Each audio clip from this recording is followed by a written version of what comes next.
This video is to help those people who would like to know some tips on how to cut out shapes better for collaging. Your main tool obviously is going to be your scissors. The main thing to remember is that you have two blades on your scissors, the top blade and the bottom blade. Now it is where these two blades cross over and come together, that is where you're going to create your cut. So when you are actually cutting, it is really important to look down at your scissor blades from above, and you can see where this top blade is where you are going to be creating the cut in your paper.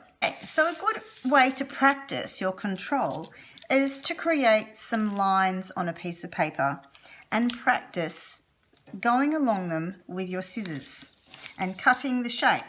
So I've got just a curving line here. Also, the best part of the scissors for cutting is where the blades intersect at the top part of the scissors. They do still cut when you get down to the tips, but just usually not as well. So this intersection up here, this little triangle that happens between the blades, is the best point to be cutting. You also have the most control from this area because you can stop and start easily. So you don't necessarily need to snip all the way through, okay? Good cutting skills is about good control of your scissors. So to start with, you line up, looking down from above, the top blade is in line with the line that I have drawn on the paper. And you very carefully squeeze the scissors together, and you can turn your hand, which turns the scissors, or, again, I'm opening them up, going into the intersection there, or you can turn the paper, which also helps you go round corners or change direction. So that's a nice flowing line. What about a jagged line? An uneven jagged line. So what often happens when people are cutting out something like around a jagged line or a zigzag, or needing to go round a corner, they quite often overcut. Okay, now the trick with this is, again, lining up from your blades along the line, so looking from above, the top blade is directly over the top of the drawn line that I'm wanting to cut along. When I start squeezing the blades of the scissors together, it is cutting through the paper.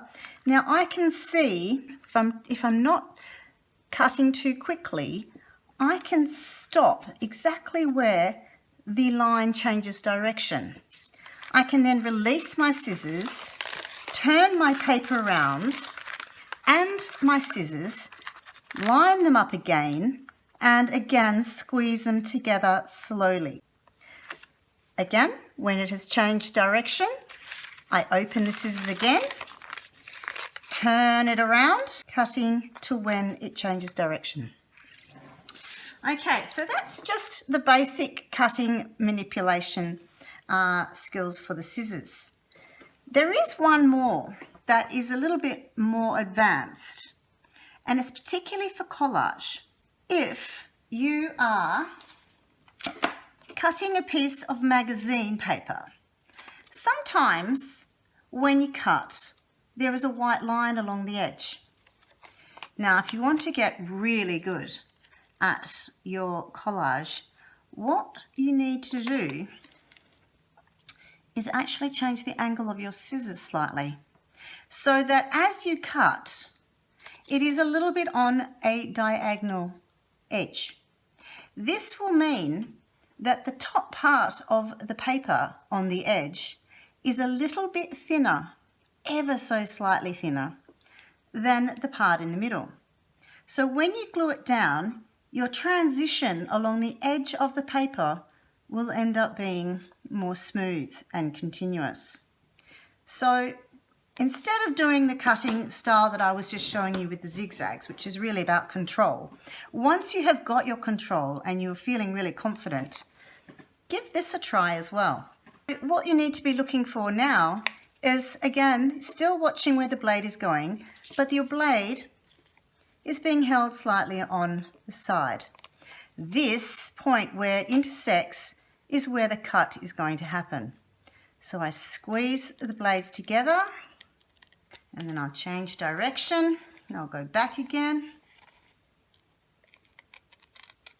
See, my scissors are on a slight diagonal. Collage artists do it, is that they make the top part of the magazine or the paper a little bit thinner than the piece underneath.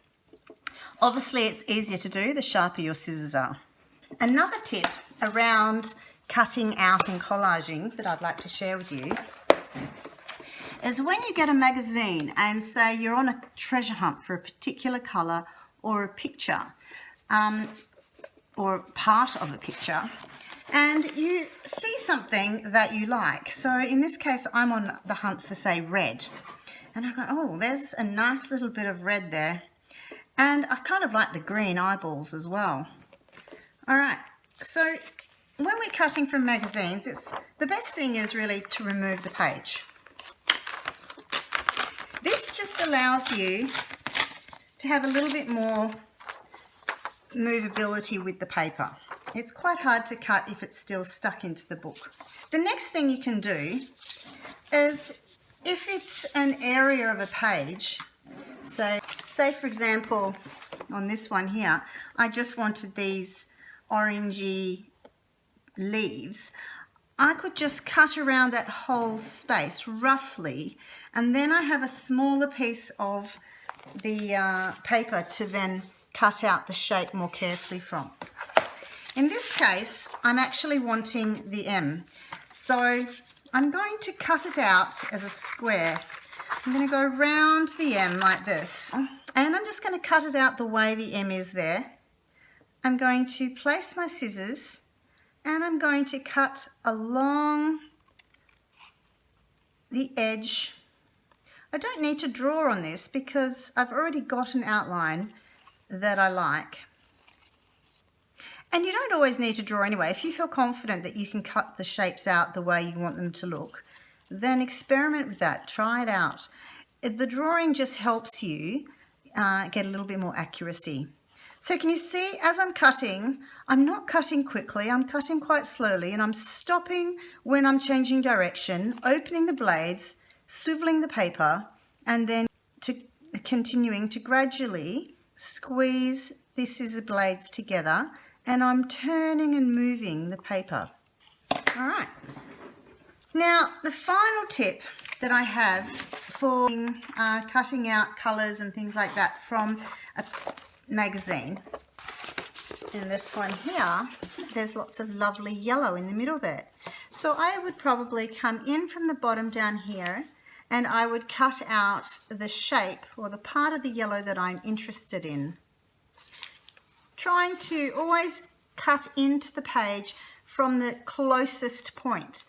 It would not be so smart to chop in from over here to cut out a little circle of yellow, because I may want to use these other colours or patterns over here, and I have just gone through and chopped it up.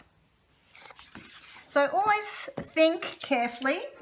It's a little bit of like a problem solving thing. You look at your page, you go, okay, these are the colours I'm wanting. How should I best get to them without ruining the rest of my page? So if I want to get to the eyes, I wouldn't start cutting down here and go all the way up to the eyes. I would choose to get to the eyes from the point where it is closest to the edge of the paper.